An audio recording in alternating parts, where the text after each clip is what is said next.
Bonjour à tous et merci de nous retrouver pour le 18h politique avec Jean-Michel Linga. Bonsoir Jean-Michel. Bonsoir à tous. Vous le savez, c'est le moment où on parle de politique. On revient sur l'actu de la semaine avec un invité. Et cette semaine, on reçoit un élu de l'opposition au conseil départemental. Erwan Bouvet, bonsoir. Bonsoir. Merci Bonsoir. d'avoir accepté notre invitation sur le plateau. En quelques mots, voici votre carte d'identité pour ceux qui ne vous connaissent pas bien. Vous avez 47 ans, marié, 2 enfants. Vous êtes professeur d'histoire géo dans un collège à Savenay. Vous êtes du centre droit, mais sans étiquette, depuis 3 ans, après avoir été sympathisant UDF et adhérent au MoDem. Vous êtes chef de file de l'opposition au conseil municipal de la Chapelle-sur-Erdre et conseiller départemental. Vous faites en fait partie des nouvelles têtes, des nouveaux élus qui sont apparus ces dernières années dans le département, et vous revendiquez une autre façon de faire de la politique. Vous allez nous expliquer ce que ça veut dire faire de la politique autrement. Mais pour l'instant, on commence par l'actu de la semaine. Et on va commencer par une mauvaise nouvelle pour les élus de la région. Oui, des élus qui attendaient la réouverture des lignes SNCF vers la côte, vers Nantes, Pornic, Saint-Gilles-Croix-de-Vie, pour le 5 juillet. Mais ils viennent d'apprendre que le chantier avait du retard. Ils ont eu l'information dimanche soir, figurez-vous, à la veille de la saison touristique. C'est un vrai coup dur pour les communes du littoral et pour la région. Écoutez ce qu'en disait le président Jacques Oxiette. Il y a là ce que je qualifie d'une démarche de désinvolture, de mépris peut-être aussi un peu, et puis d'incapacité. J'emploie ces 3 vocabulaires, ces 3 qualificatifs, en prenant le soin de ne pas être diffamatoire, mais simplement d'exprimer une exaspération, une incompréhension, et puis dans une certaine mesure, une certaine colère. Voilà, pas de diffamation, mais un objectif clair, puisque la région et la ville de Pornic vont porter plainte. La réouverture des lignes ne se fera pas avant le mois de septembre, après la saison touristique. Ouais. Donc, Erwan Bouvet, vous avez suivi cette actualité. Ça vous étonne qu'on arrive à ce genre de raté? Écoutez, d'abord, je rejoins le président de la région. Il y a unanimité. Nous sommes tous très mécontents de ce qui se produit. Je suis quand même qu'à moitié surpris, parce que, hélas, à la Chapelle-sur-Erdre, lorsque le tram-train a été remis en place, remis en route, eh bien, nous avons connu de nombreux déboires. Alors, pas tout à fait liés d'ailleurs à l'infrastructure en elle-même, mais plus au choix du matériel. Oui, parce que là, en l'occurrence, c'est une question de sécurité au niveau des passages. Donc, c'est pas tout à fait la même chose, mais enfin, on a vu quand même des gros problèmes sur la remise en place, la remise en route de ce système, et un manque de réactivité quand même de la SNCF, de Réseau Ferré de France pour pallier aux difficultés. D'ailleurs, aujourd'hui, à Nantes, le responsable patron de SNCF Réseau, anciennement Réseau Ferré de France, est venu et il a reconnu que ça avait mal marché, qu'il y avait eu des vrais gros dysfonctionnements. Ça met en rogne quand même les élus, parce que Jean-Michel le disait, saison touristique, il y a les passagers, c'est quand même des lignes, c'est 1 million de passagers, 1 million de passagers par an en année pleine. Ouais. Et pour notre département, quand même, qui mise en partie aussi sur le tourisme, c'est un coup dur. Et je pense effectivement aux élus de la côte, là, qui vont devoir faire face à une saison qui démarre mal. Alors, autre actualité de la semaine plutôt commentée, c'est le départ annoncé de Benoît Pavageau. Oui, le directeur général des services à la mairie de Nantes et à Nantes Métropole. Vous le voyez sur ces images, là, avec la cravate rouge. Un homme de l'ombre qui a fait une grande partie de sa carrière aux côtés de Jean-Marc Ayrault. L'annonce de son départ en a surpris plus d'un. Mais Johanna Roland assure qu'il était prévu et préparé avec l'intéressé depuis les dernières municipales pour renouveler les équipes. C'est un choix assez naturel dans le fil de ce que j'ai entrepris depuis le début. Rappelez-vous, quand j'ai constitué mon équipe municipale, j'ai fait le choix à la fois de garder des gens d'expérience et en même temps de faire appel à des nouveaux talents. Ensuite, quand j'ai renouvelé la direction générale, là aussi, j'ai fait le choix de garder des gens qui étaient ici en interne, qui pour certains ont progressé, et puis d'aller chercher des regards extérieurs. C'est une nouvelle étape aujourd'hui, mais dans le fil qui est le mien depuis le début. Vous le connaissiez, Erwan Bouvet, Benoît Pavageau ? Non, très franchement, non, je ne connaissais pas. Mais pour moi, ce n'est pas une si mauvaise nouvelle que cela, parce que naïvement, j'ai cru, comme beaucoup, que Mme Johanna Roland allait relancer la ville de Nantes, allait peut-être mettre en place une nouvelle politique dont Nantes a besoin. Et moi, j'ai bien senti qu'elle était un peu prise dans un blocage, parce qu'ailleurs, il y avait quand même tout un réseau qui avait été mis en place par Jean-Marc Ayrault. Le système, le fameux système. Et je me dis que là, on a peut-être un des éléments. Alors, je n'ai rien personnellement contre ce monsieur, mais je me dis que peut-être que là, il y a un élément qui vient de libérer peut-être une place, et que Mme Johanna Roland sera peut-être plus libre d'un certain nombre de choix et de modifications qui sont, à mon avis, totalement nécessaires pour la ville de Nantes. Et vous suivrez ça, bien sûr. Et on revient sur les réseaux sociaux avec Christophe Clergeot et Bruno Retailleau, candidats aux élections régionales, on ne vous l'apprend pas. pas, qui n'en finissent pas de débattre. C'est ça, sur les réseaux sociaux en particulier, Christophe Clergeau, qui affiche cette image de son brainstorming avec son équipe, toutes leurs idées sur des post-it. Et ce commentaire, après 1 heure de travail, les idées fusent. Merci à Bruno Retailleau de ne pas copier. La réponse ne s'est pas fait attendre. Inverser la courbe du chômage, baisser la dépense publique. On les met où les post-it, demande l'équipe de Bruno Retailleau. Hashtag une idée pour Clergeau. Christophe Clergeau qui évoque STX France avec le projet de constituer un consortium français dans le capital du groupe. Il évoque aussi le dossier Notre-Dame-des-Landes. Pour répondre à la droite qui souhaite en faire un thème majeur de campagne, Christophe Clergeau écrit qu'il choisit la clarté et réaffirme son soutien au projet.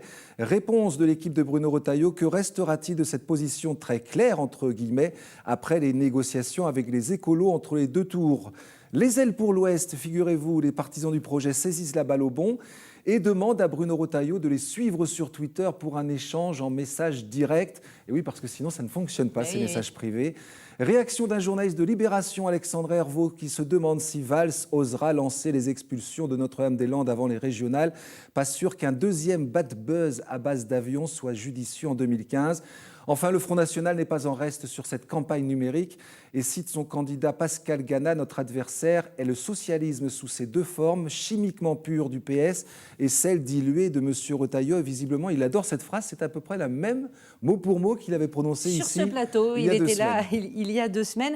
Plus on avance dans les campagnes, plus on constate, Erwan Bouvet, que les réseaux sociaux, Twitter en particulier, mais pas que, ont une place importante. Vous avez fait campagne ces dernières années à plusieurs reprises. Vous y croyez à cette efficacité-là ? Là, je ne vais pas faire très moderne. J'ai des doutes quand même sur l'efficacité. Pour moi, une campagne électorale, ça doit essayer de ramener les électeurs vers les urnes.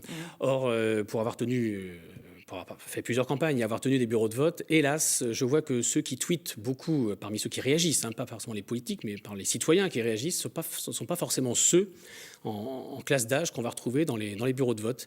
Donc je m'interroge quand même sur l'efficacité. Bon, par contre, bien sûr, c'est comme si c'était un petit cercle finalement et que ça ne concernait pas le grand public. Voilà. Je pense que c'est bon pour le débat. Par contre, c'est utile pour le débat et ça anime la campagne. Mais j'ai des doutes en termes d'intérêt pour la vie politique dans notre pays. Ça ne vous a pas empêché de tweeter vous-même, hein, pendant les dernières élections municipales l'an dernier. Votre dernier message remonte d'ailleurs au lendemain de ce scrutin. Pour remercier vos électeurs de la Chapelle-sur-Erdre. Hein. Non, il a tweeté pendant la campagne. Et puis le lendemain, c'était terminé. Une élection perdue à 49 voix près face au maire sortant et donc réélu Fabrice Roussel. C'est une élection qui vous a marqué personnellement ? Oui, oui. Il a fallu encaisser quand même la défaite, parce que c'est une défaite. Mais en même temps, ça nous a consolidé, ça nous a quand même permis avec l'équipe de marquer des points et puis de consolider notre image. Et puis, je crois qu'on prépare effectivement une alternative. Et puis, bon, il y a eu d'autres élections qui ont suivi, qui ont montré qu'on grignotait des points. Vous avez remporté l'élection départementale sur votre canton de la Chapelle-sur-Erdre avec un maître mot, un objectif affiché, c'est faire de la politique autrement. Alors, on était curieux de savoir ce que ça voulait dire, faire de la politique autrement. Alors d'abord, ce canton, on l'a gagné avec Élisa Drion, qui est mon binôme sur ce canton. Oui, alors faire de la politique autrement, parce que, d'ailleurs, Élisa aussi est attachée à ce principe, parce qu'on pense que nous devons, on incarne un petit peu une nouvelle génération, et qu'on a envie d'aller vraiment au contact des citoyens, d'être à leur écoute, de travailler avec eux, pas seulement au moment des élections, mais après. Par exemple, avec Élisa Drion, on souhaite mettre en place dans les semaines qui viennent un comité. Alors, ce ne sera pas un comité Théodule, mais vraiment un groupe de citoyens qui vont nous aider dans la prise de décision. L'élu prend la décision, mais il doit d'abord consulter, écouter. Et ça, on veut le mettre en place au niveau de notre canton. Moi, je travaille au niveau municipal avec une association qui ne regroupe pas que des gens qui pensent comme moi. Et moi, justement, j'ai besoin de ça. J'ai besoin de gens qui me titillent, qui me contredisent pour me faire avancer dans ma prise de décision. C'est de la démocratie participative. C'est la démocratie participative, mais de la vraie, pas comme celle que je vois à l'œuvre sur Nantes Métropole. Je pourrais prendre l'exemple du Plume actuellement, qui est un grand débat, qui est une occasion... C'est le plan local d'urbanisme à l'échelle de la métropole. Qui est une occasion extraordinaire, mais qui, à mon avis, est très mal partie. Moi, je le vois sur le ressenti, en tout cas, et je l'entends des citoyens sur la Chapelle-sur-Erdre qui me disent on a assisté à des réunions et on a l'impression que les jeux sont déjà faits, puisque de toute façon, les questions sont déjà posées, mais on a déjà les réponses qui arrivent, qui sont sous-tendues. Donc le débat est biaisé et je crois qu'on va dégoûter un peu plus des gens de participer à la vie politique parce qu'ils vont encore une fois se sentir lésés. Est-ce que le fait de continuer à travailler, Jean-Michel disait tout à l'heure en introduction, vous êtes professeur d'histoire géo en collège, est-ce que ça aussi, ça contribue selon vous à une manière de faire de la politique autrement en gardant une prise directe avec le terrain, avec la proximité, avec les gens, tout simplement? Pour moi, c'est essentiel. C'est un élément fondamental pour garder vraiment les pieds dans la réalité. Mais ce n'est pas toujours possible. Alors, ce n'est pas toujours possible, mais moi, j'aurais pu, hein, je pourrais très bien me mettre totalement en arrêt, mais la politique, c'est pas forcément une fin en soi. Enfin, moi, je n'ai pas une carrière politique tracée, j'ai pas un plan de carrière. Je souhaite faire de la politique pour me rendre au service des citoyens. Là, j'ai un mandat de 5 ans au département, enfin de 6 ans au département, à la mairie.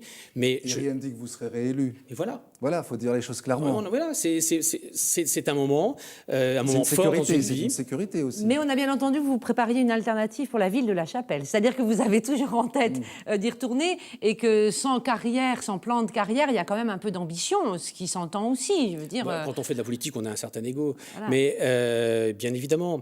Mais je ne sais pas si je porterai cette candidature dans les 5 ans. Il y a une équipe derrière moi. C'est un gros travail d'équipe. Hein. Vraiment faire la politique autrement, c'est ça aussi. Hein. Et le fait d'être sans étiquette, ça vous donne plus de liberté? Vous n'avez pas de ligne de conduite à suivre? J'ai une grande liberté de parole et je remercie d'ailleurs Gatien Meunier qui dirige le groupe Démocratie 44, le groupe d'opposition au Conseil départemental, auquel je suis rattaché, qui m'a laissé une grande liberté de pensée et de parole. On sait que j'entretiens une petite musique différente sur certains sujets qui ne sont pas forcément ceux de la majorité de l'opposition. Mais je pense à aucun moment vous ne votez un projet sur lequel vous n'êtes pas d'accord? Ah non. Et j'ai pris les engagements d'ailleurs sur le canton pour Notre-Dame-des-Landes, par exemple. Je reste opposé à ce projet. Et pourquoi on peut être sans étiquette aujourd'hui? Ça veut dire qu'aucun parti ne répond entièrement, globalement, à vos attentes, à vos valeurs? Aujourd'hui, non. Clairement, la réponse, c'est non pour moi aujourd'hui. Je suis plus proche, si vous voulez, de l'UDI, s'il fallait vraiment me... Mais pour l'instant, Mais qu'est-ce qui coince, par exemple, avec l'UDI? Qu'est-ce qui fait que vous ne pouvez pas vous coller l'étiquette UDI? D'abord parce que les gens qui ont travaillé avec moi sont des gens de couleurs politiques très différentes et je tiens à garder ce lien avec eux. Et je crains aussi qu'avec vraiment une étiquette, je perde quand même en liberté de parole parce qu'on me dira sur certains points, tu suis la ligne directrice du parti. Ça me gêne un peu.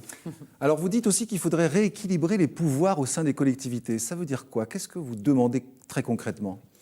Bon, alors il y a deux choses, surtout pour Nantes Métropole. D'abord, où vous ne siégez pas? Non, mais institutionnellement, justement, mais ça, l'équipe en place aujourd'hui n'y est pour rien, mais institutionnellement, les oppositions sont sous-représentées. Bon, ça, on n'y peut rien, c'est la loi qui est comme ça. Moi, j'espère que ça changera dans les années à venir. Par contre, sur un plan et là, ça pourrait changer, nous sommes comme dans une métropole où la majorité n'a confié aucune responsabilité, aucune vice-présidence à l'opposition. Elle l'avait proposé à l'opposition, mais avec une condition un peu draconienne de voter le budget. Donc c'est vrai que c'est pas passé. Non, et c'est inacceptable. On peut pas, on va pas vous dire vous rentrez, mais vous êtes plus libre. Non, non. Voilà. Moi, je rentre justement. Pour moi, c'est quelque chose d'extrêmement important. On ne peut pas. Enfin, les élus de la majorité individuellement sont des hommes et des femmes tout à fait compétents, mais ils sont en train de s'emprisonner dans une vision.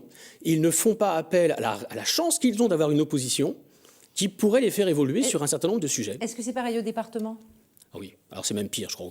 Je vais le dire franchement, c'est pire au département, alors que le rapport de siège est beaucoup plus proche et que nous avons quand même eu plus de voix aux élections. Le groupe Démocratie 44 est arrivé en tête sur le département.